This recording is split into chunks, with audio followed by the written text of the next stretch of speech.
Alright guys, Lolo Royal Enfield. Been a place where they told you what to chase, told you how to run the race. Every move was on the page, but I didn't like their way.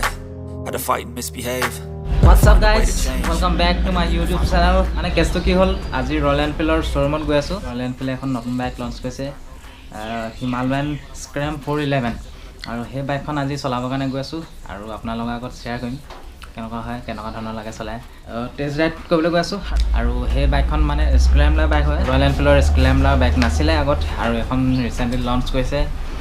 Himalayan স্ক্ৰাম 411 আৰু হেখন আজি test ride কৰিবৰ কাৰণে গৈ আছো আৰু চলাই পিনি আপোনালোকৰ আগত এক্সপেৰিয়েন্স শেয়াৰ কৰিম কেনকা হয় কেনকা ধৰণৰ লাগে চলাই আৰু তাত মোৰ বন্ধু এজন আছে বন্ধুজনৰ কন্টাক্ট কৰি ললো মানে টেষ্ট ৰাইড দি আছে so let's go to ride Scram 411 let's go If I could slow down the clock, I would. When I'm with you, I just feel so good. I every day, every single night. So for now, let's just take our time. So, alright guys, Lolo Royal Enfield Scram 411.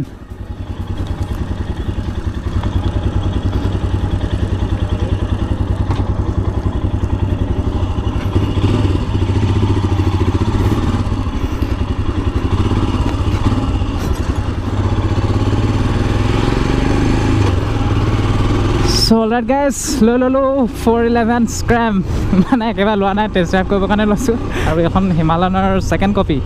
স্ক্ৰাম্বলাৰ হিমালয়ানখন হৈছে of roading আৰু এখন বনাইছে দুটা মানে of ৰোডিঙো কৰিব পাৰিব scrambler যাক কয় multipurpose brake is good not bad wow sound is Assam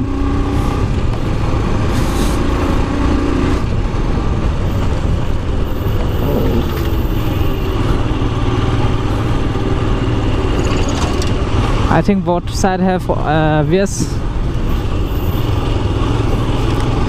Oh, so comfortable. Asa koi sound to kino moza. Pura bassy sound. Aru jekhini nije experience korim hekhini apnalok kom. Aru iman expert no hoy moza pickup.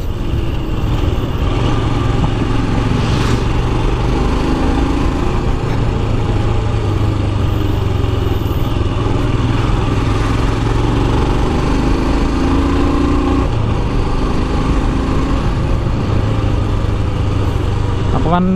ৰোডৰ পৰা সাইডত গুচি যাওঁ চোৰ আবাৰ পৰা অকমান আঁতৰি যাওঁ যাতে নইজখিনি নাহে বাহিৰৰ অকমান অফ ৰোডিঙো হৈ লওক লগতে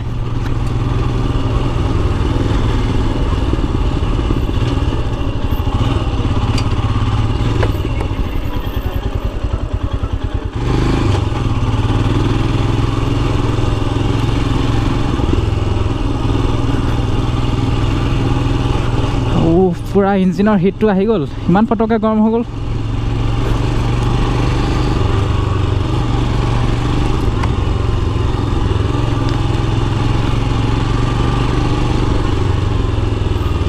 এতিয়া ৰখাই লওঁ এতিয়া ৰখাই ধুনীয়াকৈ স্পেচিফিকেশ্যনখিনি আপোনালোকক কৈ আছোঁ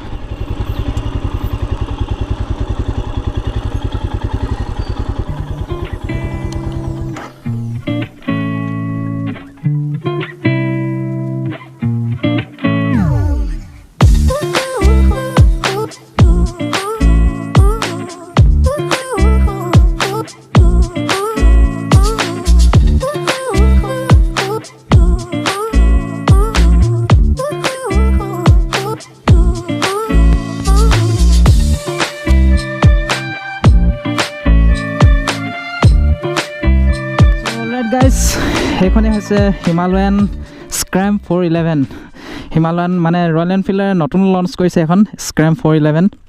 মানে স্ক্ৰাম্বলাৰ বাইক না ৰয়েল এনফিল্ডৰ সো সেইকাৰণে এই বাইকখন মানে লঞ্চ কৰি দিলে আৰু গোটেইখন হিমালয়ানে খালি অকল ফ্ৰণ্ট সাইডটো অলপ বেলেগ দেখিছোঁ এই আপাৰ যিখন হেই মাৰ্কগাৰ্ড আছিলে সেইখন মানে ইয়াত নাই আৰু ইনষ্ট্ৰুমেণ্ট কনসোলটো অকমান বেলেগ বাকি ইঞ্জিন সেম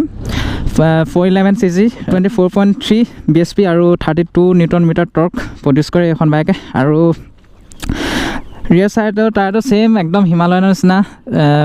120/90 আৰু ফ্ৰণ্টটো 100/90 আৰু ডুৱেল চেনেল ABS আছে আৰু এইখন বাইকত আৰু এই বাইকখনত ফুয়েল ইনজেকশ্যন আছে আৰু লিকুইড কুলটো নাই এখনত এয়াৰ কুল আছে আৰু প্লাছ অইল কুল এয়াৰ প্লাছ অইল কুল আছে এখনত আৰু এই বস্তুটো হিমালয়ানত বেলেগ আছিলে ইয়াত এটা টপ ফ্ৰেম আছিলে সেই টপ ফ্ৰেমটো এইখনত নাই আৰু এইটো মানে হিমালয়ানতকৈ অকণ ছেপাৰেট আৰু ইঞ্জিন চাউণ্ডটো আপোনালোকক শুনাই দিছোঁ এক্সজষ্ট চাউণ্ডটো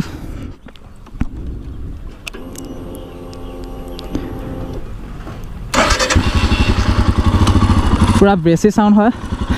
সেই গাড়ীখন আহিছে গাড়ীখন গ'লক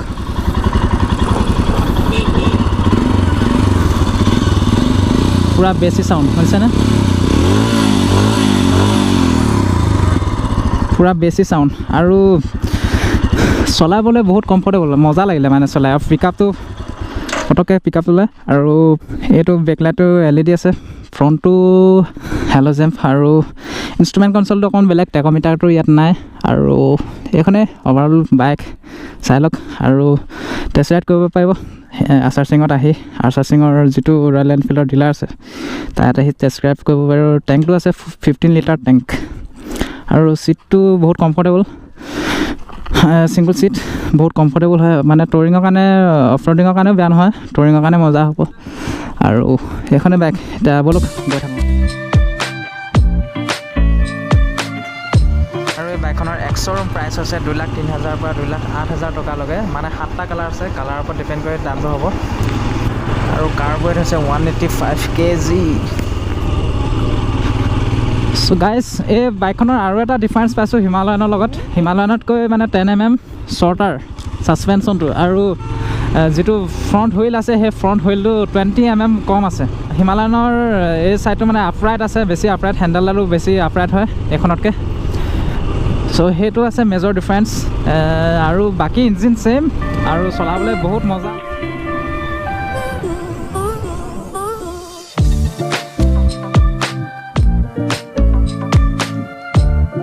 কেনেকুৱা পালে কমেণ্টত জনাব যদি ভাল পালে প্লিজ লাইক কৰি দিব আৰু চেনেলটো যদি ছাবস্ক্ৰাইব কৰা নাই প্লিজ চেনেলটো ছাবস্ক্ৰাইব কৰি দিব আৰু নেক্সট ভিডিঅ' আপোনালোকৰ কাৰণে লৈ আহি আছোঁ চ' টিল দেন বাই বাই